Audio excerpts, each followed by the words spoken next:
La thématique de ce webinaire de ce matin, c'est simple, c'est le feedback management et on va vous présenter les meilleures pratiques, les innovations dans le secteur. On vous a donné à peu près 4-5 exemples dans des secteurs d'activité un petit peu différents. Si vous ne vous retrouvez pas bien sûr dans les exemples, posez-nous des questions via le chat et on essaiera d'avoir des réponses pour vous dans votre propre secteur d'activité. Donc, qu'est-ce qu'on vous a prévu aujourd'hui? Donc, on est un petit duo avec 2 animateurs. Donc, Loïc, je te laisse peut-être te représenter pour les personnes qui viennent d'arriver tout de suite. Pas de souci. Donc Loïc Da Silva, je suis consultant en relations clients chez Eloquent sur la partie feedback depuis bientôt 3 ans maintenant. Et donc j'accompagne au quotidien les entreprises pour la mise en place de solutions de mesure de la satisfaction client. Merci. Client Et ou collaborateur. collaborateur d'ailleurs, je pense C'est ça, que exactement. on fait les deux. Mais aujourd'hui, ça va être peut-être plus orienté feedback client. Donc moi, je suis Frédéric Canevet, je suis product manager pour les bots et je m'occupe en fait de projets digitaux chez Eloquent et j'anime très régulièrement ces webinaires avec grand plaisir. Alors justement, qu'est-ce qu'on va voir dans ces 45 minutes? Je vais vous faire un petit topo sur qui est Eloquent pour ceux qui ne nous connaissent pas encore. Ensuite, on va revenir sur pourquoi et comment mettre en place un dispositif de feedback management avec les fondamentaux. Et Loïc nous expliquera la méthodologie et les grandes étapes pour mettre en place un dispositif de feedback. Ensuite, nous verrons les innovations, les dernières innovations qu'on peut retrouver et qui vous permettent d'exploiter encore plus les retours de vos clients. Ensuite, on verra 4-5 exemples dans différents secteurs. Donc, on vous a choisi quelques exemples assez intéressants que je trouve quand même assez emblématiques dans le secteur. Je dirais pas que c'est les meilleurs de la classe, mais en tout cas, ça devrait vous inspirer. Et comme je le disais précédemment, Loïc et moi, on sera à votre disposition. Si vous avez d'autres secteurs d'activité, on pourra vous donner des retours de certains de nos clients.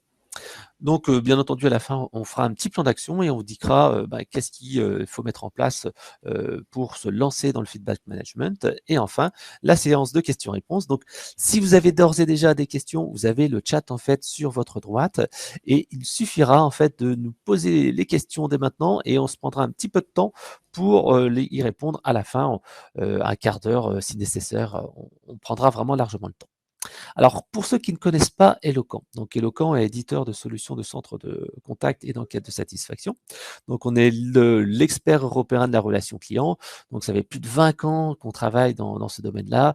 On a 3 sites en Europe, Paris, Grenoble, 120 personnes dans l'entreprise. Ce qui peut vous intéresser, c'est qu'on envoie quand même près de 150 millions d'enquêtes chaque année. Donc, ça fait beaucoup. Je pense que beaucoup d'entre vous ont reçu des messages de notre part. Si vous êtes client SFR, vous êtes Bouygues Télécom Pro, si vous allez dans pas mal d'entreprises, de magasins, vous recevez nos communications, même si vous ne savez pas forcément que c'est nous. Donc Eloquent a 2 grands métiers. Le premier métier, c'est les centres de contact, donc gestion des interactions multicanales, téléphone, voix, chat, chatbot, callbot, etc. Le self-care et aujourd'hui, notre second métier qui va vous intéresser le plus, c'est tout simplement les solutions de feedback avec les enquêtes multicanales, que ce soit de l'email, du SMS, de l'enquête vocale ou de l'enquête digitale, c'est-à-dire l'enquête sur les sites internet, en particulier les espaces clients. On va également travailler sur le monitoring du parcours client avec par exemple l'analyse sémantique et bien sûr la publication des avis et ça on y reviendra juste après. Voilà, donc ça c'est nos 2 grands métiers. Alors, on va commencer par la première question qui est mais pourquoi il faut mettre en place un dispositif de feedback management? Et ensuite, Loïc nous expliquera comment on le fait. Alors, tout d'abord, pourquoi mettre en place un dispositif de feedback management? En fait, il y a 3 niveaux d'usage du feedback. Le feedback se fait d'abord au niveau opérationnel. Au niveau opérationnel, qu'est-ce que c'est?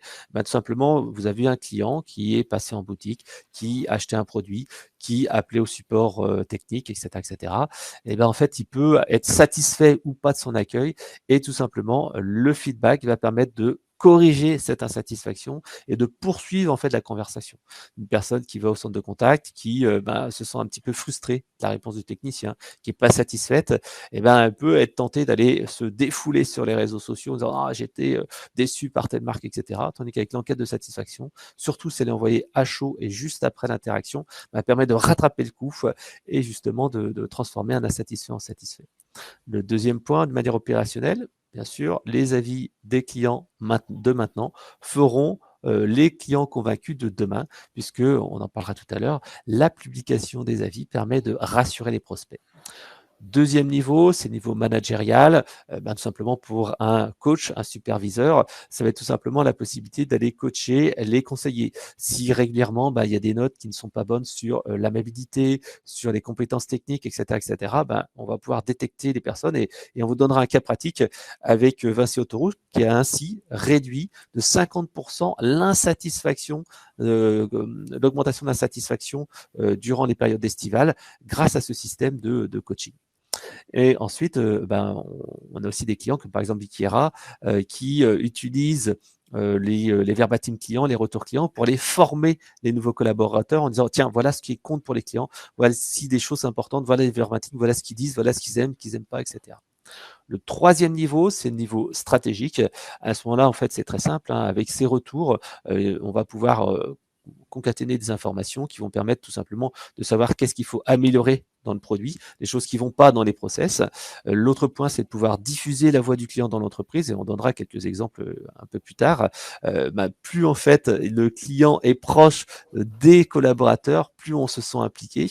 Et c'est vrai que c'est pas la même chose de dire tiens, il y a un client qui la solution ne fonctionne pas que d'avoir un verbatim de client qui dit mais qu'est-ce que vous faites, je suis coincé dans mon entreprise. Ça n'a rien à voir au niveau du feeling et au niveau du ressenti des collaborateurs internes vis-à-vis de la situation du client final. L'autre intérêt, c'est tout simplement d'aller fluidifier, améliorer le parcours client, à la fois pour identifier les points noirs, ce qui ne va pas dans les process, et là on donnera un exemple avec Orange Bank, et également tout simplement repérer les effets waouh. Qu'est-ce que sont ces petits trucs qui permettent de faire la différence? Et on a eu le cas, par exemple, avec un client comme Geodis qui nous disait, voilà, grâce aux enquêtes de satisfaction, on a vu qu'il y a certaines personnes qui disaient, tiens, le livreur a pris le colis, il l'a monté à l'étage, c'est super génial. Et en fait, grâce à ça, Geodis a repéré que c'était un effet waouh. Et après, donc, ils l'ont transformé en service payant pour les transporteurs. Donc, grâce à ça, on peut améliorer les produits et même créer des nouveaux offres, nouveaux services. Et enfin, on va pouvoir identifier l'insatisfaction cachée, dire ces gens qui, entre guillemets, ne sont ni mi-contents ni mécontents, mais ce ventre mou en fait de l'insatisfaction. Voilà, donc ça c'était pourquoi un dispositif de feedback management. Loïc, je te laisse maintenant nous dire comment on passe à la pratique. Alors, merci Frédéric. Donc, avant tout, avant de mettre en place un dispositif de feedback, il va falloir répondre à un certain nombre de questions. Donc, ces questions, nous, on va vous accompagner lors du déroulement de votre projet au travers d'ateliers pour vous aider à y répondre et justement nous appuyer sur nos savoir-faire et sur les mises en place passées qu'on a pu avoir au travers d'autres cas avec d'autres clients. Donc, l'une des questions les plus importantes, donc c'est ce que vient d'aborder un petit peu Frédéric, c'est le pourquoi. Donc, définir le ou les objectifs qui sont visés. Est-ce qu'on va avoir pour objectif de mesurer la satisfaction client en continu pour avoir un pilotage au quotidien des équipes? Est-ce qu'on va être davantage tourné pour dégager des indicateurs synthétiques au niveau opérationnel, ou est-ce qu'on va être orienté plutôt sur l'identification de l'insatisfaction pour pouvoir avoir une relation individualisée? Donc ça, c'est vraiment la grande étape qui va servir un petit peu de socle qu'on va du coup définir autour de réunions de kick-off de lancement qu'on va mettre avec vous et au cours de laquelle vous êtes accompagné donc d'experts sur la partie feedback de l'équipe dans laquelle donc je fais partie. Les autres questions qu'on va aborder, ce sont donc qui et quand. Qui, ça va être quel client et à quel moment du parcours client est-ce que vous allez choisir de les contacter. Ce qu'il va falloir faire, c'est choisir le meilleur moment et choisir le moment adapté pour interroger son client. Idéalement, ce qu'on fait et ce qu'on voit tous aujourd'hui dans notre quotidien, c'est que suite à une interaction, on sort d'une boutique, d'un opérateur téléphonique, on va recevoir une enquête SMS ou mail pour nous demander comment s'est passée notre interaction, est-ce qu'on a eu les réponses auxquelles on est venu chercher. Donc ça, c'est répondre à un instant, à savoir quand est-ce qu'on va pouvoir pousser cette enquête. Et enfin, on va définir aussi comment. Donc comment, c'est définir avec vous la meilleure stratégie de diffusion d'une enquête et de la mise en place d'un dispositif de feedback. Donc ça va être de répondre à différentes questions. Par exemple, quel canal utiliser? Est-ce qu'on va être plutôt sur des canaux plus traditionnels comme du mail ou du SMS, ou partir sur des choses comme des enquêtes vocales? On va vous présenter un petit peu plus tard, ou bien des enquêtes qu'on appelle aujourd'hui parcours web, qui se matérialisent en fait par la mise en place d'un bandeau sur un site grand public, une page web, ou bien sur un espace client. Aujourd'hui, il y a beaucoup de canaux qui se développent et certains sont bien plus pertinents selon le contexte dans lequel on veut interroger son client. Donc, c'est vraiment important de se poser cette question. On va aussi se demander quels sont les indicateurs qu'on va vouloir mettre en avant. Aujourd'hui, on a le traditionnel NPS qui va nous permettre d'avoir notre score de promoteur versus des détracteurs, pardon. Mais on a aussi d'autres scores qui émergent. On va avoir du CSAT ou bien du score d'effort qui peut être mis en place. Et tout ça, donc, on va aussi définir avec vous les règles qui sont les règles de sursollicitation. Aujourd'hui, on a dans toute entreprise souvent des CRM avec une multitude d'informations sur des clients. L'idée, ça va pas être d'aller sonder quotidiennement tous les clients. L'idée, c'est aussi de respecter aujourd'hui la sursollicitation et la charge qu'on peut avoir côté mail, autant professionnellement que personnellement. On reçoit tous énormément d'emailing et nous, on est en capacité justement d'aller définir des critères pour vous dire, voilà, aujourd'hui, on va mettre en place une enquête, mais on ne va pas aller sursolliciter un client plus de 2 fois par mois, par exemple, pour éviter un peu cet effet d'harcèlement. Donc ça, c'est ce premier atelier qui est l'atelier de collecte qui va nous permettre donc de faire cette partie de validation du questionnaire et à partir duquel donc on va définir et valider un socle d'enquête. Le second atelier qui va émerger, c'est un atelier davantage tourné sur les restitutions. Donc, c'est un atelier qui, lui, va viser à répondre à la question « pour qui ?» Pour qui est-ce qu'on va réaliser cette enquête et comment on va proposer des restitutions les plus personnalisées possibles aux personnes qui vont venir analyser ces résultats. Donc, à partir de cet atelier, on va donc définir qui doit avoir ensuite accès aux données. Et ces données, nous, on les met à disposition à partir d'un portail personnalisé qu'on peut charter à la couleur de votre entreprise. Donc ça, pareil, on en reviendra un peu plus tard, mais on aura quelques exemples à vous présenter. On va devoir aussi définir quels sont les profils qui vont pouvoir accéder à ce portail, quel niveau d'information et de restriction on va pouvoir appliquer à ce profil, et surtout, quel type d'analyse on va mettre en place. Est-ce qu'on va présenter des résultats au global? Est-ce qu'on va présenter des résultats par agent, par collaborateur, ou est-ce qu'on va vouloir plutôt présenter des évolutions dans le temps pour noter des instants précis où il y aurait des améliorations à apporter. Donc tout ça, ça va se passer donc dans diverses réunions qu'on va pouvoir avoir avec nos interlocuteurs côté métier. Et en termes de temps concrètement, donc une fois que la validation du questionnaire est réalisée, nous en interne, on va procéder à une phase de paramétrage dans laquelle on va paramétrer tout ce qui est email, SMS, pour personnaliser au maximum l'enquête à votre image et du coup avoir une amélioration du taux de retour, étant donné que voilà, la personne va recevoir une enquête, il n'y aura pas besoin de se poser la question de qui vient ce questionnaire, on va tout de suite retrouver l'identité visuelle du client avec lequel on va travailler. Donc pour ça, il faut compter environ 3 à 4 semaines durant lesquelles on va réaliser le paramétrage et à partir duquel on pourra ensuite procéder à la diffusion de l'enquête et donc à la collecte des premiers résultats. Merci Loïc. Alors, si vous avez des questions justement sur ces ateliers, là, on a essayé de faire vraiment des grandes lignes, des grandes étapes et vous donner vraiment le cheminement. Si vous souhaitez avoir quelques petits détails supplémentaires, n'hésitez pas, le chat est à votre disposition. On peut répondre soit en direct si c'est simple, soit en fait on le fait tout simplement à la fin de la session. Alors là, en fait, on a vu le parcours classique pour mettre en place un dispositif de feedback. Au niveau justement feedback client, on n'a pas parlé du feedback collaborateur, mais c'est aussi ce qui est possible. Loïc, est-ce que tu peux nous dire un petit peu quelles sont les dernières innovations qu'on met en place au niveau du feedback management? Parce que c'est vrai que traditionnellement, cette collecte d'enquête de satisfaction, c'est ce qu'on fait depuis des années.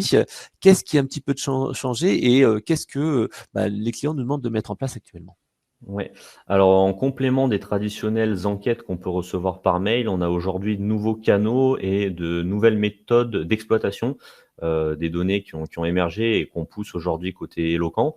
Donc, la première de ces méthodes d'exploitation, ça va être la possibilité de publier des avis sur des plateformes spécialisées comme Trustpilot ou Google Avis dans la continuité de l'enquête. Donc, comment ça se matérialise concrètement? On va avoir votre client donc qui va répondre à l'enquête. Et derrière, on va pousser son avis, donc sa note et son commentaire global directement sur une page Google Avis. Donc déjà, on retire un petit peu cette tâche de réécriture du commentaire et de ressaisie de la note. Donc on gagne un clic. Le nombre de clics est toujours très important parce qu'en général, le temps est compté pour tout le monde. Et derrière, du coup, ça va pousser cette note et cette commentaire donc sur votre page Google Avis dans l'objectif du coup d'avoir un maximum de feedback. Pourquoi est-ce qu'aujourd'hui on propose ces solutions? Parce qu'on constate que fréquemment, les notes qui sont données spontanément sur les plateformes d'avis ont toujours une orientation très positive ou à l'inverse très négative. Donc ici, ça permet un petit peu d'avoir une uniformisation de la satisfaction et de déceler aussi d'éventuelles problématiques qu'aurait votre panel complet de clients et pas simplement se focaliser sur les très insatisfaits ou les très satisfaits. Je parlais aussi donc de nouveautés en termes de communication, de diffusion d'enquête. Donc dans la continuité de l'enquête, on a aussi la possibilité maintenant de pousser automatiquement la réponse collectée et de pousser automatiquement des enquêtes post-appel, donc des enquêtes post-appel vocales. Donc nous, chez Eloquent, on déploie une solution de centre de contact, donc c'est naturellement, entre guillemets, que nous est venue l'idée de proposer ce canal qui permet déjà d'être dans une continuité avec le client, c'est-à-dire qu'on n'a pas cette notion de on raccroche et on reçoit un SMS 2-3 minutes plus tard, ou encore pire, un email le lendemain. Donc là, déjà, on a perdu un certain temps au cours duquel une réflexion a pu se poser au client et on n'est pas sur vraiment de l'avis à chaud concret de la situation. Donc ça, c'est le premier canal qui a émergé et qui aujourd'hui marche très bien dans tous les centres de contact, qui est en général déployé de plus en plus. Alors juste pour préciser, il faut dire que c'est pas juste la personne qui laisse un message. Il y a un travail derrière d'analyse sémantique qui transcrit donc la voix en texte, qui est analysée pour savoir quel est le sentiment de la personne et bien sûr la note globale. Donc ça, c'est super intéressant, quoi. Tout à fait, ouais. On a une notation qui est laissée via le clavier et après la personne peut laisser un commentaire audio qui est enregistré, qui est retranscrit, donc vous pouvez aller le lire globalement. Mais nous, on propose aussi une solution pour aller l'analyser finement avec notre moteur d'analyse sémantique pour ensuite en déceler donc des plans d'action. Et donc enfin, on a aussi maintenant ce qui émerge, qui est enquête digitale. Aujourd'hui, on se rend compte que le parcours client passe aussi par la navigation sur les pages web des sociétés ou bien sur l'espace client. Et donc, il est propice de proposer ce nouveau canal dans la continuité de l'utilisation du client, donc via des enquêtes qui se présentent souvent par des bandeaux à la verticale sur la page, enfin, sur la partie droite de la page, souvent avec marqué votre avis. Hop, ça fait un petit glisser ouvré et vous allez pouvoir saisir directement une réponse là-dessus. Et donc, je te laisse Frédéric pour la dernière partie. Alors justement, le dernier point, c'est un petit peu ce qui émerge de plus en plus. On en parlait tout à l'heure avec les enquêtes vocales, le fait qu'on va convertir la voix en fait en texte. L'analyse sémantique de la voix, le speech analytics, c'est un petit peu la dernière évolution qu'on voit en fait au centre de contact, c'est-à-dire qu'on va pouvoir prendre les audios, les conversations d'eau, avec bien sûr un système de masquage, c'est-à-dire que si la personne elle dit des mots un peu particuliers, des choses qui médicales, etc., on va pouvoir les masquer. On va les passer au moteur d'analyse sémantique et on va pouvoir identifier, comme si on faisait une enquête de satisfaction, comme si en fait on allait analyser des mails, comme si on allait analyser des avis, et on va pouvoir voir ce qui va se passer ou pas. Et je vous donnerai en fait un cas pratique avec Bouygues Télécom Entreprise qui a mis en place cette solution, qui a mis en place l'analyse sémantique de la voix, le speech analytics, au niveau du centre de contact. Et c'est vrai que les retours que l'on a de Bouygues Télécom Entreprise, c'est que en fait c'est bien. Ça permet d'aller récupérer des informations, mais c'est un petit peu fastidieux. C'est ça, en fait, actuellement, le seul point négatif, c'est qu'il faut avoir le temps d'aller analyser, ou alors il faut savoir ce qu'on veut chercher, le type d'appel, le type de client, etc. Et là, en fait, ça permet d'aller essayer de trouver des petites tendances, puisqu'en fait, comme pour ce que l'on ferait pour, par exemple, une catégorie de clients, une catégorie de produits, on va pouvoir identifier si ça va bien pour l'accueil, est-ce qu'il y a des choses sur la compétence des agents, est-ce qu'il y a des choses sur le prix, etc.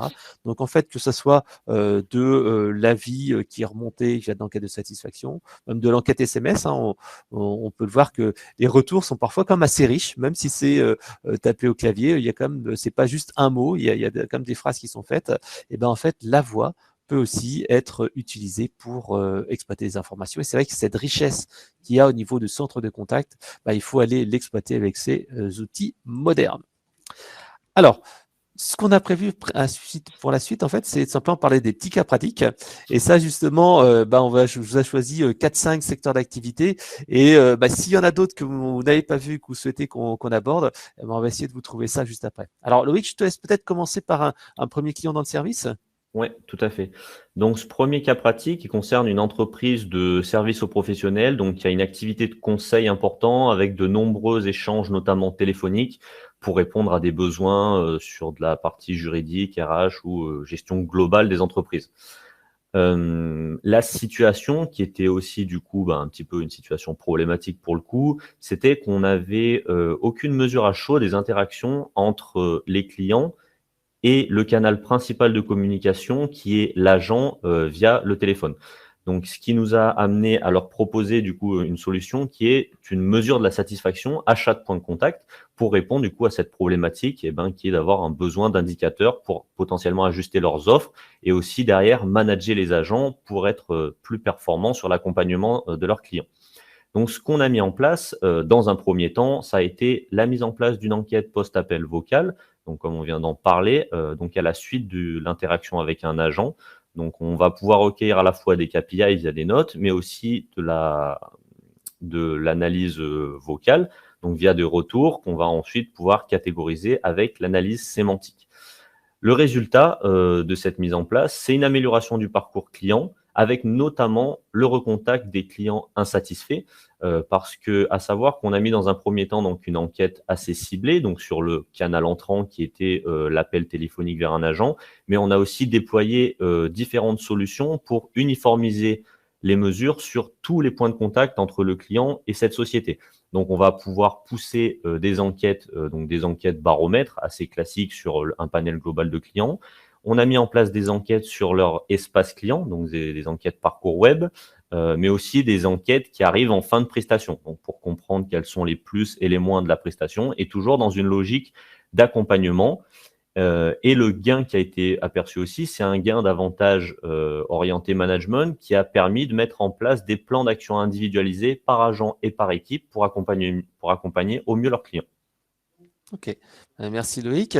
Je crois qu'on a eu une petite question, je vais y répondre tout de suite.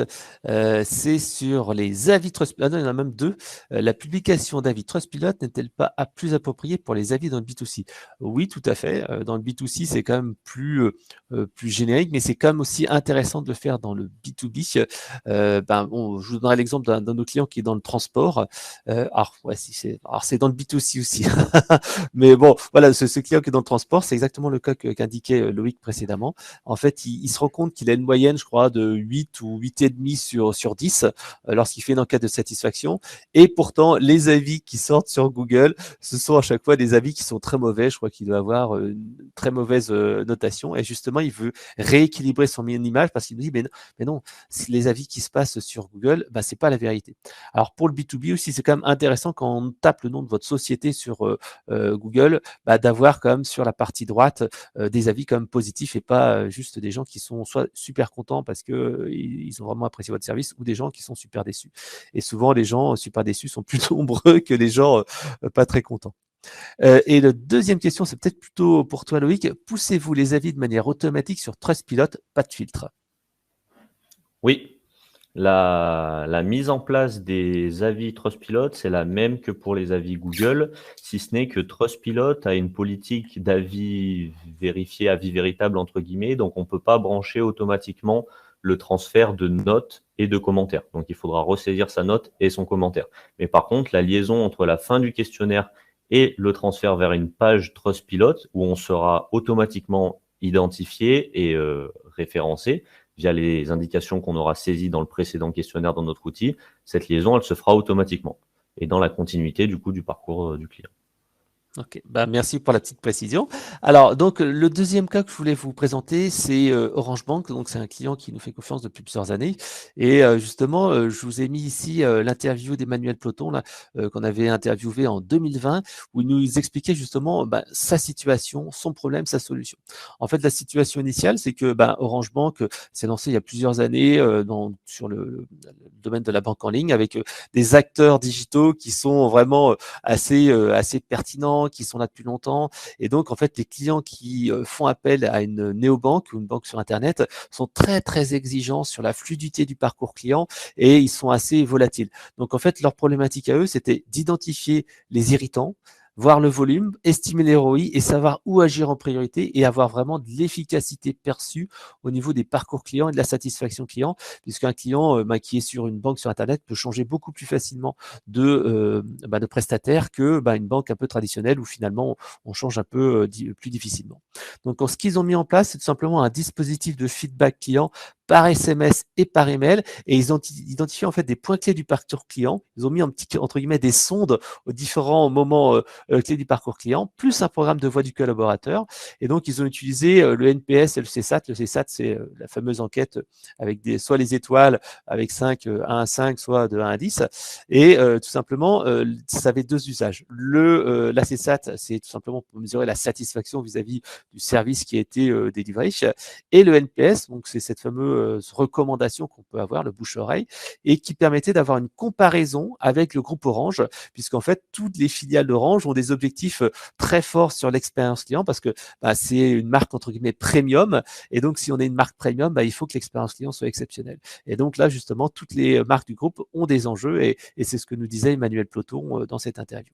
Ils ont aussi un travail important sur la relance des clients, note inférieure à 3, hop, relance par le conseiller ou le manager. C'est ça qui est un peu intéressant, c'est que parfois on peut se dire, est-ce que c'est le conseiller qui rappelle parce qu'il y a quelque chose qui s'est mal passé, ou alors c'est le manager. Ça, c'est des choix d'entreprise, en fait, ce que l'on fait. Je vous donnerai l'exemple après de Bouygues Télécom Entreprises qui, eux, ont choisi de faire un rappel, par exemple, par les agents, les directeurs d'agence, les managers d'agence, et ils ont d'ailleurs un record. Le record que je connaissais il y a 2 ans, c'était 13 minutes. 13 minutes entre le moment où la personne avait lancé son avis et le moment où le chef d'agence avait répondu. Et là, clairement, on arrive sur un effet waouh, parce que la personne disait waouh. Comment ça se fait que vous avez laissé un avis? J'ai laissé un avis à 10 minutes, vous m'appelez maintenant. Waouh, vous vous intéressez vraiment au client, quoi. Donc, le but après était de coacher ici chez Orange Bank des conseillers, etc. Puis des groupes de travail entre conseillers et managers pour résoudre en fait les points noirs qui ont été identifiés via les enquêtes de SAT. Le résultat, donc j'ai les chiffres de 2020 à l'époque de l'interview d'Emmanuel Ploton, mais c'est vraiment intéressant de voir ça. C'est que cette boucle d'amélioration continue a permis de faire 3 refontes du parcours client en ligne. Donc, c'est quand même 3 refontes, c'est quand même pas mal. Alors, parfois, c'est pas forcément des refontes complètes, mais c'est des petites optimisations qui permettent d'aller offrir un parcours client sans couture.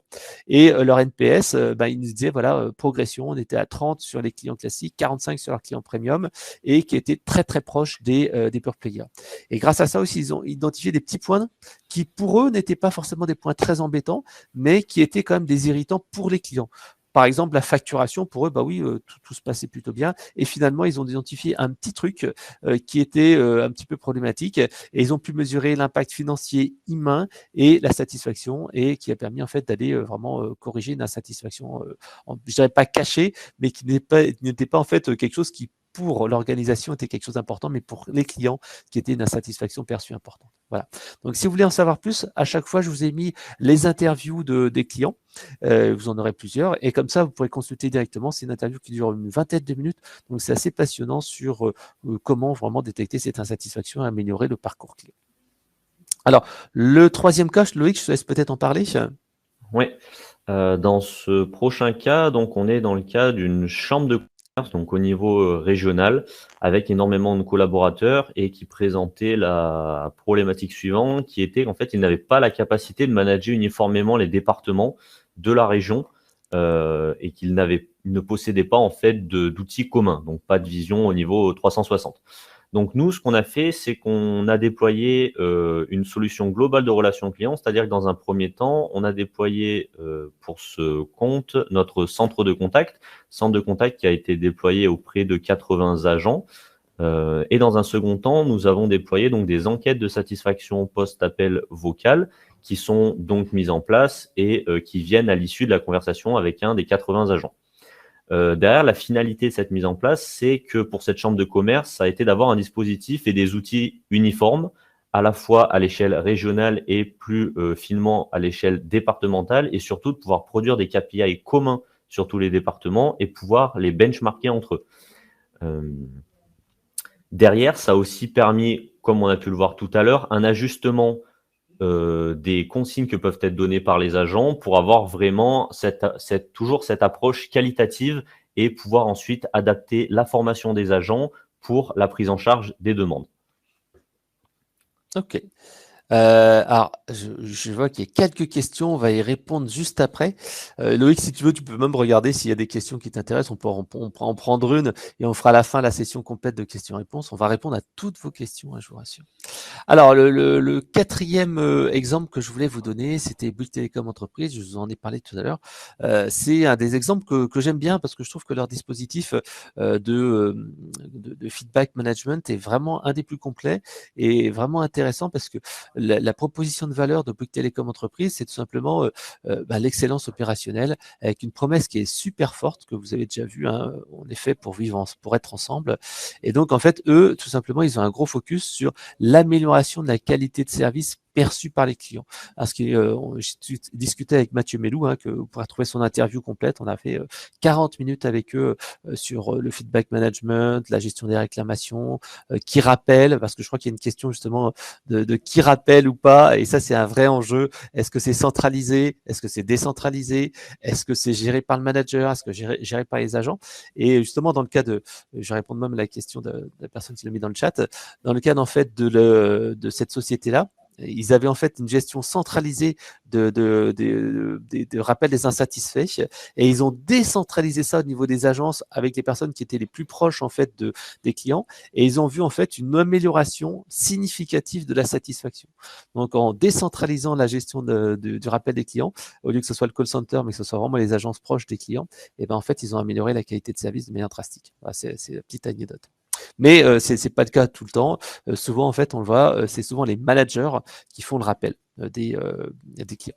Et chez certains clients, c'est le conseiller qui a, entre guillemets, mal répondu qui rappelle. Alors, donc, pour revenir à Bouygues Télécom Entreprise, Loïc, n'hésite pas, si tu veux compléter mon discours et avec Ouais, d'autres ouais, exemples. je vois qu'il y a quelques petites questions peut-être liées au cas précédent autour de tout ce qui est enquête vocale. On a une question de d'Oriana. Les enquêtes vocales sont-elles plus compliquées à mettre en place que les mails ou SMS? Est-ce qu'il faut un certain nombre d'interactions pour que ce soit rentable? Alors, plus compliqué, non. C'est simplement un canal de diffusion différent pour lequel on va avoir comme tout motif de diffusion des contraintes, forcément. Que ça soit pour du mail, il va falloir charter le mail à l'image de l'entreprise, définir des bonnes stratégies de diffusion. Ici, pour du vocal, déjà, on n'a pas toute cette partie. Donc, les seules contraintes, entre guillemets, ça va être de vraiment choisir à quelle campagne, typiquement, on va vouloir associer cette enquête vocale. On peut ne pas vouloir interroger tous les clients. Les clients qui vont nous appeler, par exemple, pour de la résiliation, on va peut-être pas aller les interroger sur leur satisfaction parce que, bon, en général, un client qui part, c'est pas forcément un client qui est très heureux, mais on va pouvoir, du coup, pousser ces enquêtes sur d'autres types de motifs. Et du coup, est-ce qu'il faut un certain nombre d'interactions pour que ça soit rentable? J'ai envie de vous dire que si les interactions téléphoniques sont le canal d'entrée principal, l'enquête vocale post-appel est le canal à privilégier parce qu'en fait, on est dans la continuité de l'interaction. Donc, forcément, ça sera plus rentable. Vous aurez un meilleur taux de retour que de proposer de l'enquête mail qui tombera à H+2 ou à J+1 dans le pire des cas. Donc là-dessus, oui, tout à fait. Et une deuxième petite question qui allait dans ce sens, donc de Sylvie, est-ce le conseiller qui a pris l'appel ou un conseiller tiers qui rappelle? Donc là, ce qu'il faut peut-être préciser, donc je l'ai peut-être mal fait, c'est qu'on n'est pas du tout sur de l'évaluation qui est faite par le conseiller. Ce biais, il est totalement retiré. À la fin de l'interaction entre un conseiller et un client, le conseiller, de son côté, il va raccrocher la communication, il va pouvoir en commencer une autre. Et c'est un serveur vocal interactif qu'on va pouvoir paramétrer par le biais d'enregistrement en studio qui va en fait pousser les questions. Donc, on n'a pas du tout cet aspect de biais, on n'a pas du tout une sélection qui est possible de la part du conseiller. C'est-à-dire qu'un conseiller qui a passé un mauvais moment avec un client, il va pas pouvoir statuer. Alors lui, j'évite de lui pousser l'enquête. Pas du tout. L'idée, c'est de proposer vraiment quelque chose d'uniforme et qui ne sera pas biaisé par de l'humain qui va traiter la demande. Ok, ben merci Voilà. Loïc. Alors, pour revenir donc à Bouygues Télécom Entreprise, donc vous aurez le petit lien YouTube vers l'interview de Mathieu qui est vraiment passionnante. Donc, c'est un dispositif de feedback vraiment multicanaux et ils ont diffusé en fait la voix du client à plus de 400 collaborateurs avec le NPS, le CSAT et le CXI. Alors, CXI, c'est un indicateur qui est composé de 3 questions. Donc, si vous êtes curieux, Loïc vous expliquera ce que c'est dans la session de questions-réponses à la fin. Et donc, en fait, ils ils ont vraiment un dispositif super complexe, je détaillerai juste après, donc avec un baromètre annuel qui est là en fait pour comparer l'image de l'entreprise. C'est-à-dire que ça permet de comparer la promesse de Bouygues Télécom Entreprise par rapport à ce que perçoivent les clients, mais également par rapport à ce qui se passe en fait chez d'autres marques. Donc un baromètre annuel qui est fait par une société extérieure. Ensuite, ils ont des baromètres aussi sur leurs clients à eux, sur l'ensemble des clients. Généralement, ça se fait de manière trimestrielle sur un lot de clients à chaque fois afin d'avoir une vision homogène et puis une vision régulière. Ils ont fait des enquêtes de satisfaction par SMS et par email à différents points du parcours client. Là encore, ils ont identifié, il y a l'installation, il y a la facturation, il y a une réclamation, il y a un certain moment comme ça, ils ont mis en fait des sondes avec des rappels soit à chaud, enfin des enquêtes de satisfaction soit à chaud, donc directement après l'interaction, soit à tiède, c'est-à-dire 3-4 jours ou une semaine plus tard, le temps que la personne en fait digère un petit peu l'interaction, et donc après les enquêtes barométriques qui sont à froid. Donc le speech analytics, j'en ai parlé tout à l'heure, donc qui permet en fait d'analyser certaines conversations au centre de contact. Et c'est vrai qu'en discutant avec Mathieu, il me disait, bah voilà, nous on est une équipe de 2 personnes en fait qui gèrent l'expérience client dans Bouygues Télécom Entreprise. Eux c'est entreprise, donc c'est vraiment la partie prof. Et donc il disait, bah c'est vrai que c'est intéressant le speech analytics, mais il faut avoir le temps parce que non seulement il faut regarder les conversations et parfois il faut écouter aussi au téléphone, enfin écouter les enregistrements audio des clients. Donc voilà, donc c'est un outil complémentaire qui est intéressant et c'est vrai qu'on a mis en place chez un gros fabricant de chaudières et de radiateurs et qui voulait comme ça améliorer la perception, enfin qui voulait savoir quelle était la perception des produits avec l'analyse du téléphone. Ils ont aussi des enquêtes ponctuelles qui sont effectuées sur certains points précis du parcours client. On l'a vu, l'espace client ou certains moments, tiens, qu'est-ce que vous pensez de telle chose, telle chose. Et ce qui est intéressant, c'est qu'ils fonctionnent en fait sur vraiment une notion de rentabilité. C'est-à-dire qu'ils se disent, ben voilà, c'est bien en fait d'améliorer l'expérience client, de fluidifier le parcours client, mais si le client ne s'en rend pas compte, si ça n'a pas d'impact sur la satisfaction perçue, ben, ça n'a pas d'intérêt. Donc souvent en fait, ils travaillent avec des POC, c'est-à-dire qu'ils disent, tiens, si on offre tel truc, si on fait telle chose, est-ce que ça influe sur la satisfaction? Est-ce que ça influe sur le chiffre d'affaires? Et ils ont vraiment cet aspect rentabilité et proactivité. Et ça, Mathieu le détaille vraiment bien dans son interview. Il travaille également avec ce qu'ils appellent des user stories, c'est-à-dire que pour détailler quel doit être le parcours client, ils disent, ben voilà, je suis client et quand j'arrive sur tel site, je dois travailler à faire telle chose, telle chose, telle chose. Et un petit peu comme on l'a vu tout à l'heure avec Orangement, qui travaillent aussi sur des moments qui sont des moments de facturation. Ils avaient en fait dit, voilà, il y a 3 priorités qui devaient travailler à l'époque, c'était facturation, déploiement et communication proactive et communication due. Proactif, c'est-à-dire que ben voilà, on appelle un client en avance. Due, c'est ben voilà, il y a un problème technique, il faut l'appeler, etc. Et ils essaient vraiment de travailler là-dessus pour voir s'il y a un travail, si ça fait quelque chose et si ça a un impact après sur le chiffre d'affaires. Donc vraiment un témoignage très intéressant. Je vous ai mis juste après en fait le dispositif macro qui a été mis en place chez Bouygues Télécom Entreprise. Donc, ce fameux baromètre annuel qui permet d'avoir une photo de la marque, son positionnement versus la concurrence. Ensuite, les enquêtes à chaud qui permettent de suivre les KPI, la qualité perçue, corriger l'insatisfaction. Les enquêtes spécifiques sur certains points du parcours, on a vu les enquêtes digitales sur le web, le speech analytique à la fois en quantitatif et en qualitatif, l'analyse sémantique des écrits, donc email, chat, etc., etc.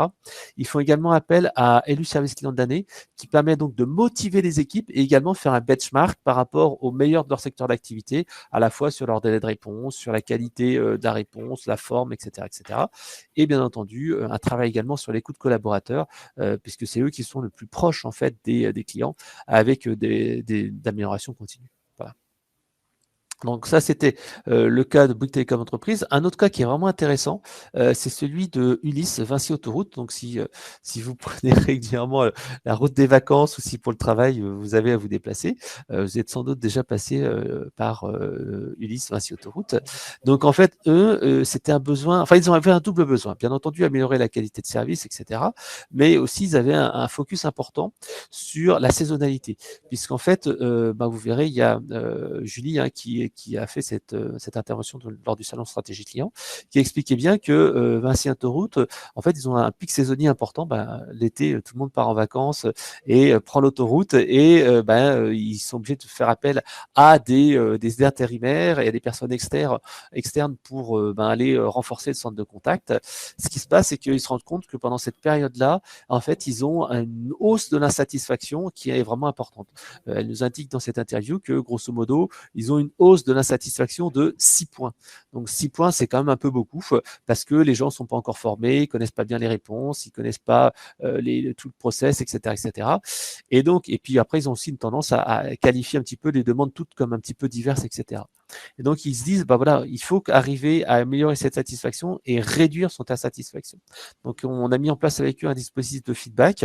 Donc, plus de 120 000 enquêtes répondues par an, 40 000 verbatim collectés. Et donc, en fait, ces enquêtes sont, comme disait Loïc, arrivent après les conversations téléphoniques, mais arrivent également via l'analyse des chats, via un scan des courriers papier qui sont scannés et analysés. Et en fait, tout ça, en fait, ça permet tout simplement d'aller coacher les agents et d'aller détecter d'insatisfaction cachée, voire identifier des retours mal qualifiés et même faire un levier de business. Ils ont ainsi réussi à coacher. Avant, le coaching des conseillers, c'était, je crois, au niveau 2-3 semaines, quelque chose comme ça. Là, en fait, ils arrivent maintenant à identifier quels sont les conseillers qui, eux, ont du mal à répondre, qui ne répondent pas très bien à la semaine. Et là, l'objectif après, dans son interview, vous pourrez retrouver ça, c'est quasiment faire au jour le jour, identifier ce qui va, ce qui ne va pas. Et grâce à ça, en fait, ils ont réduit ce pic d'insatisfaction de 6 points, ils ont passé à 3 points, donc divisé par 2, mais également des opportunités de business qui ont été détectées via l'analyse des verbatim. Par exemple, il y a des courriers où les gens disent, ou des chats, les gens disent, bah tiens, je suis parti en retraite, j'ai plus besoin de mon forfait pro. Et ben à ce moment-là, il y a un rebond qui est effectué en disant, bah voilà, certes, vous êtes plus maintenant professionnel, mais il y a un tarif particulier, vous prenez de temps en temps l'autoroute, et si vous prenez au moins l'autoroute une fois par mois ou 2 fois par mois, vous avez tel truc. Si vous partez juste une seule fois en vacances, et ben à ce moment-là, il y a telle formule qui s'applique, etc., etc. Et donc en fait, comme ça, ils ont transformé le dispositif de feedback en dispositif de génération de business, mais également en un dispositif qui permet de réduire cette insatisfaction saisonnière, mais également améliorer les process tout au long de l'année. Donc n'hésitez pas, je vous ai mis la vidéo YouTube qui est vraiment super intéressante.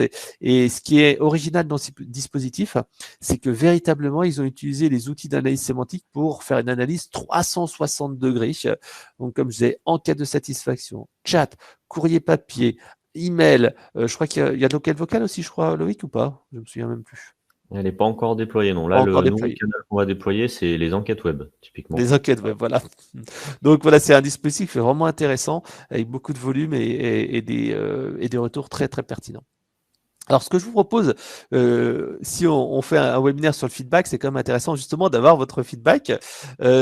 N'hésitez pas à répondre à un petit sondage que je viens d'ouvrir ici directement sur le chat.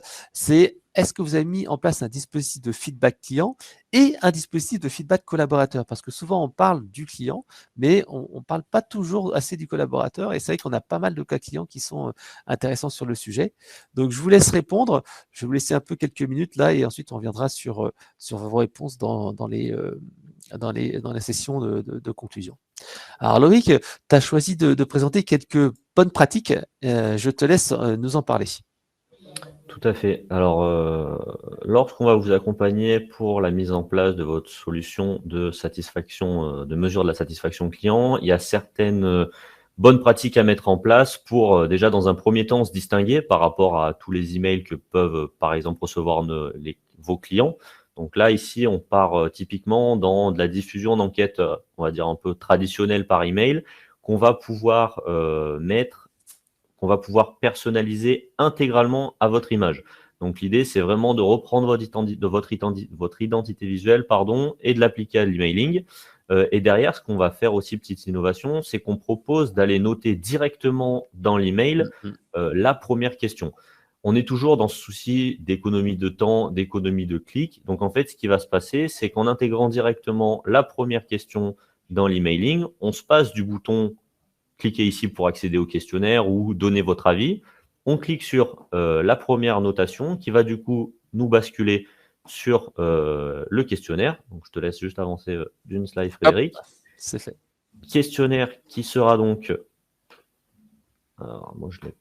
Parfait. Questionnaire qui sera donc automatiquement pré-rempli pour la première question et questionnaire qui, lui aussi, est bien évidemment intégralement personnalisable à la fois sur l'image de fond, sur le logo, sur les indicateurs que vous allez vouloir mettre en place. Si typiquement en interne, vous avez déjà des indicateurs qui tournent, que vous souhaitez simplement reproduire au travers d'une nouvelle interface visuelle. Nous, on est là pour vous accompagner. L'idée, c'est vraiment de partir avec quelque chose de plus personnalisé, le plus attractif visuellement et qui donne envie aux répondants de consacrer du temps et donc de répondre à l'enquête. Par la suite, ce qu'on fait derrière, c'est que nous, une fois qu'on a collecté tous ces résultats, on va vous les mettre à disposition sur un portail personnalisé et personnalisable aussi à votre image. Donc ici, on a fait un portail aux couleurs d'Eloquent. On va retrouver notre logo, nos couleurs traditionnelles autour du rose.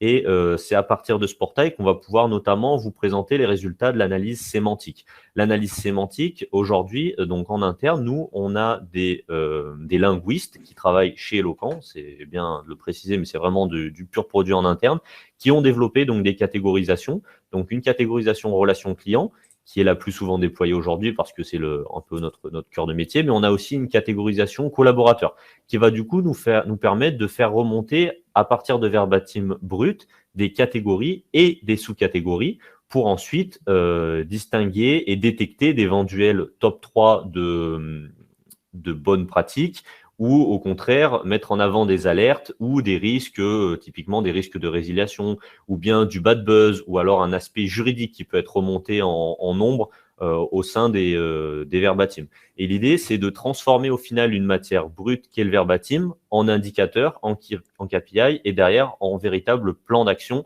à partir d'un portail personnalisé.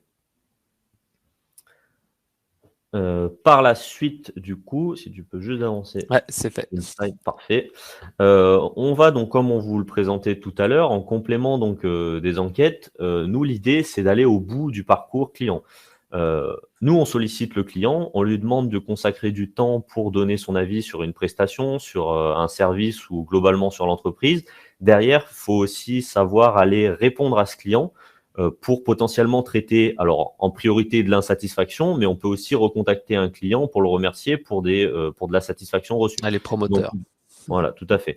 Donc nous, à partir de ces clients satisfaits ou insatisfaits, ce qu'on met à disposition, toujours dans le portail de restitution, c'est des pages de réponse au verbatim, à partir desquelles, en fait, on va vous mettre à disposition une fiche synthétique de ce qui a été dit par le client dans le questionnaire ou bien dans l'enquête web ou dans le SMS, où on va y retrouver typiquement le KPI, on va y retrouver diverses informations sur le contact, donc on va avoir son numéro, son adresse mail. Et donc l'idée, c'est que sur la partie de gauche, on ait un petit peu les informations personnelles du client, et sur la partie de droite, c'est la partie qui va être consacrée à toutes les personnes, souvent d'un service qualité, qui vont en fait être en charge de recontacter le client pour aller comprendre un petit peu la raison de son insatisfaction et éventuellement voilà, interagir avec lui pour améliorer cette note. Alors, merci Loïc. On arrive à la session de questions-réponses. Je termine juste par une petite conclusion. Donc, ce qu'il fallait retenir, c'est que le feedback management, c'est vraiment à plusieurs niveaux, l'opérationnel, corriger l'insatisfaction, le management coaché et le stratégique pour améliorer les produits, la qualité de service, etc. L'écoute client, donc, c'est vraiment une dynamique de culture client. Là, on va peut-être en parler juste après, mais c'est vraiment faire entrer la voix du client, des verbatims dans l'entreprise. Il y a vraiment des dispositifs qui sont devenus modernes. On n'est plus juste l'enquête de satisfaction par email, par SMS. On est vraiment sur de l'omnicanal, on fait de l'enquête web, on fait de l'enquête vocale, on fait du speech analytics, on fait des avis clients. Bref, le feedback, c'est vraiment un moteur pour améliorer la satisfaction client et aller travailler sur l'effet wow. Voilà. Et l'analyse sémantique, c'est vrai que ça doit être utilisé à tous les niveaux. Donc, le petit point d'action, il est simple. Et après, on passe à la session de questions-réponses. C'est d'abord définissez les objectifs. Est-ce que vous voulez diffuser une culture client? Est-ce que vous voulez faire de l'amélioration continue? Donc, quel est l'objectif principal? Identifiez un point sur faites un point sur votre dispositif de feedback actuel. Est-ce que vous faites une enquête annuelle? Est-ce que vous avez déjà quelque chose en place? Est-ce qu'il faut revoir les indicateurs? Donc, identifiez les données dont vous disposez. Est-ce que vous avez des emails, des téléphones? Ce qui déterminera un petit peu comment vous voulez le faire. Par exemple, on a un client Allianz qui n'avait pas d'autre solution que d'utiliser les mobiles parce que tous ses clients utilisaient le mobile pour les interventions à la maison, etc. Donc en fait, selon les contraintes et votre secteur d'activité, ça peut changer. Lancez bien sûr une première enquête pour détecter l'insatisfaction et ensuite mettez en place un dispositif de feedback en temps réel pour aller récupérer les informations, les diffuser dans l'entreprise, ajouter de plus en plus de sondes, mettez en place des dispositifs par exemple de publication des avis, etc. Voilà. Alors, je crois qu'on a pas mal de questions-réponses dans le chat. Donc oui, on travaille avec Allianz. On a d'ailleurs un beau témoignage que je pourrais vous passer avec Jérémy Lebris qui a travaillé pendant très longtemps chez Allianz sur la partie, c'était la mesure de la satisfaction pour les intervenants dans qui venaient faire je crois que c'est du nettoyage, du ménage, etc. Alors, donc, je vais passer à la première question. Alors, Pablo qui nous dit sur l'analyse sémantique, vous travaillez en plusieurs langues. Est-ce que les règles vous permettent de créer des catégories évoluées via une intelligence artificielle ou faut-il désactualiser les règles en continu? Alors, je pense que c'est plutôt pour toi, Loïc. Ouais, il y a eu pas mal de questions de toute façon autour de l'analyse sémantique. Alors oui, nous travaillons sur plusieurs langues pour l'analyse sémantique. Là-dessus, il n'y a pas de souci. Actuellement, on est en train de produire d'ailleurs une catégorisation pour un grand groupe hôtelier qui souhaite analyser tous les verbatims recueillis sur la période estivale. Donc on est sur un groupe à l'échelle européenne, donc on va avoir des verbatims dans à peu près toutes les langues qu'on peut retrouver en Europe. Donc là-dessus, c'est pas un souci. En ce qui concerne les règles associées aux catégories, donc nous derrière, on a du machine learning qui va tourner en continu, mais qui est bien sûr accompagné de linguistes. Donc on n'a pas d'ajustement automatique des catégorisations, on a un accompagnement en continu par le chef de projet et par des linguistes pour vous proposer de nouvelles catégorisations. On est vraiment sur cette partie accompagnement et pas vous pousser automatiquement une nouvelle catégorie potentiellement dans votre analyse. Ouais, l'apprentissage guidé. Alors, Exact. partie analyse sémantique via IA, peu pertinente dans les domaines complexes, indemnisation, assurance. Alors, c'est vrai que nous, on a une analyse RC, relation client spécifique, donc qui permet généralement de faire quand même pas mal de choses. Après, c'est vrai ça nous arrivait de faire du sur-mesure pour certains clients, je crois, dans certains domaines. Tout à fait. Après, à savoir que nous, on a un socle qui est notre catégorisation relation client. Elle est, j'ai envie de dire, toujours personnalisée. Pourquoi? Parce qu'on a toujours des spécificités métiers, typiquement pour Vinci Autoroute. Dans notre catégorisation relation client, la notion de télépéage, c'est pas quelque chose qu'on a nativement. Donc, c'est vraiment à chaque corps de métier du client qu'on va pouvoir adapter notre catégorisation pour être le plus fin. Il y a une autre question d'Élise qui était sur le délai de Ouais, traitement de tout à fait. l'analyse sémantique. Alors, on est sur de l'analyse automatisée, donc on n'est pas du tout sur du manuel. Et actuellement, on est sur du traitement quotidien, c'est-à-dire qu'on va recenser tous les verbatims recueillis la journée, on va faire tourner notre traitement la nuit, et donc à J+1, on va avoir cette intégration directement dans l'outil. À savoir qu'actuellement, on est en train de développer le fait de pouvoir automatiser en temps réel cette catégorisation pour être encore plus proche au final du client et pouvoir interagir le plus rapidement possible si on décèle une insatisfaction ou bien un critère remonté via l'analyse sémantique. Alors, il y a une question de Solange qui nous dit: je ne suis pas sûr de comprendre le process de feedback collaborateur vis-à-vis des clients. Alors, c'est un peu différent. Le feedback collaborateur, c'est écouter le collaborateur. Et en fait, alors, on a un cas client qui est vraiment très intéressant, qui est la société Ikera, qui a mis en place un feedback client et collaborateur. Le feedback collaborateur, c'est entre guillemets ce qu'on appelle le miroir. C'est-à-dire que d'un côté, vous avez la perception du client sur le parcours client et de l'autre côté, vous avez la perception du collaborateur sur le parcours client. Et le but, en fait, c'est mettre les deux en parallèle et voir s'il y a des dissonances. Par exemple, un collaborateur qui dit à un moment du parcours client, j'ai pas les moyens d'agir. Ou alors, au contraire, des collaborateurs qui disent, ouais, mais je fais bien mon boulot, alors que tout simplement le client pense que non, c'est trop procédurier, etc. Donc, on fait de l'enquête comme ça sur le parcours client, mais c'est également un feedback et c'est le parcours collaborateur. Et ça, en fait, c'est mis en place chez Ikera, où lorsque on est recruté, on a un onboarding process avec une enquête de satisfaction collaborateur à telle date. Ensuite, à certains moments dans le travail quotidien du collaborateur, on lui demande s'il y a des choses qu'on peut améliorer dans l'entreprise. On a également des enquêtes pulses, comme on le fait chez nous, c'est-à-dire qu'on va sonder un petit peu le moral des collaborateurs, comment ça se passe, est-ce qu'ils ont confiance dans la direction, etc. Et après, il y a l'offboarding aussi. L'offboarding, c'est le client, le collaborateur qui quitte l'entreprise, pourquoi il quitte l'entreprise, est-ce qu'on peut s'améliorer, etc., etc. Je ne sais pas, Loïc, si tu veux ajouter un petit mot en plus ou si j'ai Très complet. synthétisé. D'accord. Alors, feedback client, mais pas de feedback collaborateur. Oui, ça c'est important d'avoir les deux. Hop. Appliquez-vous les enquêtes à vos clients, bien entendu, puisque là, vous allez recevoir juste après le webinaire une enquête de satisfaction pour voir ce que vous avez pensé du webinaire. Alors, une question de On a aussi Sylvie en qui dit complément des ouais, enquêtes vas-y. sur la partie mise à disposition de l'outil. Là, on parle beaucoup d'accompagnement de l'outil. Une fois que les solutions sont déployées, nous, on vous forme à l'outil de feedback pour que vous ayez la main, éventuellement pour faire évoluer, si besoin, en interne d'éventuelles enquêtes. Et donc, suite à cette formation, vous recevez aussi une petite enquête de satisfaction que nous générons bien sûr côté feedback. Donc oui, on interroge aussi nos clients. Ouais. Alors, une question de Sylvie qui dit mesure de l'impact ROI, pas facile. Tout à fait, c'est pas facile comme sujet. Et c'est vrai que l'interview de Mathieu Melou que vous retrouvez, que je vous ai mis dans les slides, est assez intéressante parce qu'il donne un petit peu sa méthodologie. Alors, est-ce qu'on recevra la présentation et le PowerPoint? Bien entendu, vous recevrez la présentation et le PowerPoint. Il y a Solange qui dit comment mesurer la satisfaction client sur chaque point de contact lors de nombreux collaborateurs de différents services sont en contact avec nos clients. Ah, c'est une bonne question.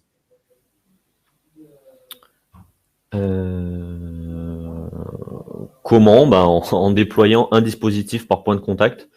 Je ne sais pas comment vous le Ouais, c'est parce que présenter peut-être il y a beaucoup autrement. d'interactions, c'est le choix en fait. C'est savoir quelles sont les interactions les plus importantes sans pas sursolliciter les personnes. C'est vrai qu'on Voilà. va pas demander tout le temps, mais il y a certains points. Par exemple, là, j'ai le souvenir d'un client qui est dans l'industrie, qui livre en fait du ciment et du béton. Et donc en fait, au début, il voulait faire une enquête, je crois que c'était à la commande et une enquête à la livraison, et puis ils se sont rendu compte qu'en fait, ça sert à rien parce que les deux étaient tellement proches. Et ce qui avait vraiment d'impact, c'était la livraison sur le chantier. Et donc, en fait, ils ont changé et ils ont mis, tiens, voilà, on va faire une enquête par SMS juste après la livraison sur le chantier. Et c'est là qu'ils avaient un feedback à la fois sur la commande et le chantier, qui était beaucoup plus simple. Dans tous les points aussi qu'on a évoqués, on a aussi parlé, enfin, j'ai beaucoup parlé de déploiement d'une solution à chaque point de parcours client. Il faut savoir que ce déploiement, il n'est pas individualisé par point de parcours. Derrière, il y a vraiment quelque chose qui lie tous ces points de parcours, qui est la gestion de la sursollicitation.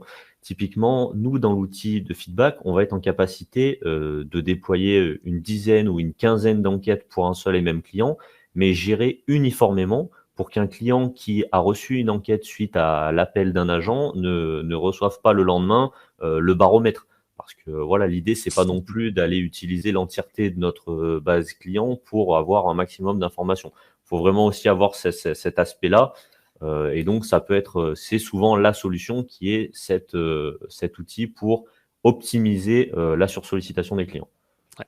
Alors, une question de Sylvie qui dit sur les notations à 5 étoiles, à partir de quel seuil considérer que le client est insatisfait? Quid des 3 étoiles, le ventre mou?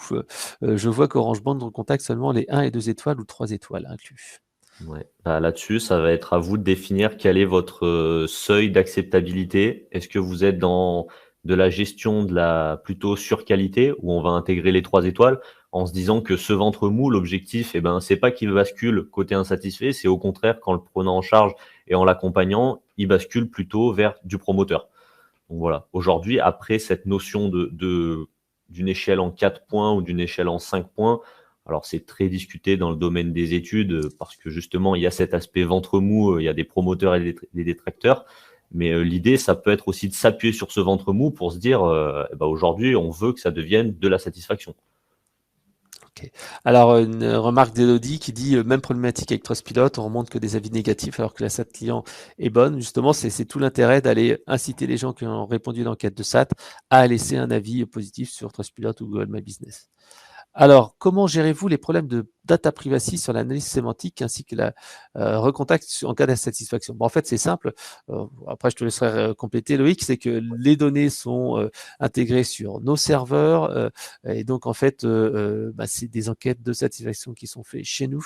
Le recontact par l'insatisfaction, forcément, c'est intégré par nos équipes et c'est géré par une gestion de droit. C'est-à-dire que c'est uniquement les gens du service client qui ont accès à ces données-là. C'est cloisonné par service, par personne, etc., etc. Donc, c'est pas open bar en fait sur la publication des avis. Voilà. Ouais. Et pour compléter, au sein même d'un avis, notre outil d'analyse sémantique va pouvoir anonymiser le verbatim. Chose importante quand on est sur du traitement individualisé ou quand on va remonter potentiellement des feedbacks aux agents pour qu'ils aient aussi de la matière pour comprendre comment améliorer leur qualité de service. Nous, l'outil nous permet d'anonymiser automatiquement les verbatims et de proposer une analyse ensuite sur cette partie anonymisée. Ouais. Alors, combien ça coûte de mettre en place le speech analytics? En fait, tout simplement, c'est un coût à il y a une mise en place et ensuite il y a un coût à l'analyse effectuée, hein, tout simplement parce que c'est selon le volume. Alors, Doriana qui dit, les enquêtes vocales sont-elles plus compatibles, alors plus compliquées à mettre en place que les images? Ah, je crois qu'on a déjà répondu. Ouais, On a déjà répondu. L'analyse sémantique de la voix pour mesurer la satisfaction est-elle beaucoup utilisée? J'ai répondu tout à l'heure. Ça commence à émerger, mais ça reste en fait toujours un petit peu complexe à mettre en place en fait, hein, parce qu'il faut du temps pour analyser ça et faire de l'écoute derrière. Après, bien sûr, les outils d'analyse sémantique permettent de faire tourner, de voir les grandes tendances, etc. Mais c'est vrai que c'est vraiment un avis. Alors, on avait déjà eu des infos sur Trustpilot, on a déjà répondu. Qu'est-ce qui nous restait comme question? Il y avait la partie un peu alerting, à savoir que dans l'outil de feedback, on a la possibilité du coup de mettre en place, nous, ce qu'on appelle des notifications. Donc c'est à partir d'un critère qu'on va identifier dans le questionnaire, typiquement un client insatisfait, on va pouvoir faire pousser une fiche synthétique de l'information recueillie sur le client au service qualité, par exemple. Donc ça va nous permettre aussi d'avoir, en plus du portail qu'on va mettre à disposition pour traiter les avis, un éventuel, enfin souvent c'est par email en fait, qui va nous être poussé pour prendre en compte plus rapidement une insatisfaction. Alors, une question d'Ulrich qui nous dit qu'il est chargé des réclamations et qui veut savoir si on organise des formations en gestion des réclamations. Ça, en fait, on ne fait pas, mais par contre, il y a la marque, l'Association pour le management de la réclamation, qui a des formateurs et des formatrices. Et on a même une vidéo de Michel qui est formatrice à la marque et qui, justement, nous explique ces petits trucs et astuces pour gérer l'insatisfaction. Alors, je ne sais pas s'il y a des nouvelles questions qui sont arrivées. Bonjour, quel est le délai raisonnable entre 2 enquêtes pour un même client? C'est Lucie qui pose cette question-là. Ouais, et ben là-dessus, en fait, c'est vraiment toute l'importance de l'accompagnement qu'on va vous proposer, c'est de comprendre en fait déjà quel est votre cœur de métier, dans quel contexte le client va vous appeler ou interagir avec vous, ou à l'inverse, dans quel contexte vous allez interagir avec le client. Souvent, on va adapter un délai. En fait, ce qu'on met en place en termes de sursollicitation, c'est qu'on va dire qu'on va sursolliciter au maximum X fois un même client sur une période donnée. Et cette période, en fait, elle peut varier, ou ce nombre de sollicitations, il varie beaucoup d'un client à un autre. Un client qui possède un grand panel de clients lui-même, il va plutôt avoir tendance à ne pas sursolliciter ses propres clients. Donc, on va être sur 2 à 3 enquêtes envoyées mensuellement. Et au contraire, pour un client qui a besoin de retour, eh ben, on va peut-être augmenter ce chiffre en passant peut-être à 5 enquêtes mensuelles. Mais c'est vraiment quelque chose qui est personnalisable, et c'est quelque chose aussi qu'on a l'habitude de mettre en place via de l'A/B testing. C'est-à-dire que pendant une période donnée, on va mettre en place une gestion de la sursollicitation. On va voir comment va se comporter le client par rapport à ces critères et à ce contexte-là. Et si de notre côté, la collecte est insatisfaisante, on va pouvoir ensuite l'adapter pour l'optimiser. Alors, je crois qu'on est quasiment arrivé au bout. On a une question de Karine qui nous dit sous quelle forme les alertes ou actions, boucles de retour, sont-elles générées et vers qui? Management, équipe qualifiée, opérationnelle. Alors, je dirais que c'est très variable. Comme je disais, chez Bouygues Télécom Entreprise, c'était centralisé et ensuite ça a été décentralisé aux agences locales. On a, par exemple, chez MNT où il y a un service réclamation qui existe, qui est dédié pour la gestion des réclamations. Mais encore une fois, ils nous disent attention à ce que le service réclamation ne devienne pas en fait entre guillemets le bureau des pleurs et que ça soit quand même géré au niveau opérationnel et que qu'il n'y ait pas cette réflexe dans ah non, il y a un client qui est pas content, tac, je balance au service réclamation. Il faut donner aussi d'autonomie aux conseillers. Voilà. Est-ce que tu veux peut-être rajouter une petite question, une petite réponse à la question de Karine sur la forme et les alertes et Non, non, c'était en fait un peu dans le complément de ce que je présentais sur les notifications. Derrière, nous, en fait, on va vous mettre à disposition l'information selon la ressource que vous avez en interne pour traiter ces éventuelles insatisfactions. Souvent, c'est du service qualité qui a l'habitude de recevoir une notification email avec un récap un peu de l'alerting qui est remonté, mais ça peut être tout autre service, à la fois en interne ou bien si c'est externalisé par d'autres sociétés de prestat.